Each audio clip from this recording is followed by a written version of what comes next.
bago attitude din siya. Yan pa, may gulay kasi. Parang nagwawala na siya pa gulay kasi, oh. Nakikita niya pa ang gulay. Tingnan mo. Ito mo attitude niya pa. Oh, iyan yung iniiyakan niya pa, gulay. Nakita niya kasi gulay yung ulam niya. You want fish?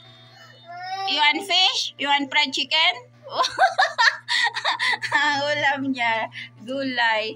Aba, nakita niya pa ang gulay. Aba, nagwala. Gusto niya.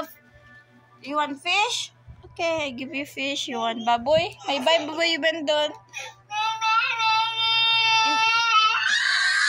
Nagre-reklamo na sa gulay. I give you. Huwag na magawa. Oh, ito, lechon. Gusto mo ito lechon? Oh. Hot pa yan. Oh, you want fish? What you want? This fish. This fish. Oh, you see the reaction, oh. Ipatira ko na to sa ano, sa ano yan, sa dagat. You want fish? Okay. Okay, I give you fish. Dili lang yan, fish yan. Si mama lang magbigay, oh. Si mama lang. Oh, gusto niya ito lechon, ito chicken, ito ano gulay. Marunong na mag-ano. Ala! Dali. Marunong na maghanap ng ulam. Ayaw niya ng baboy, guys. Ayaw niya ng baboy. Fish lang daw, fish.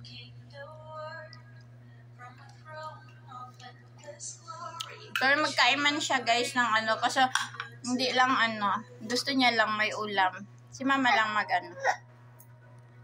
A few moments later. Mama, come here. Hug mo siya, mama. Hug na. Hug.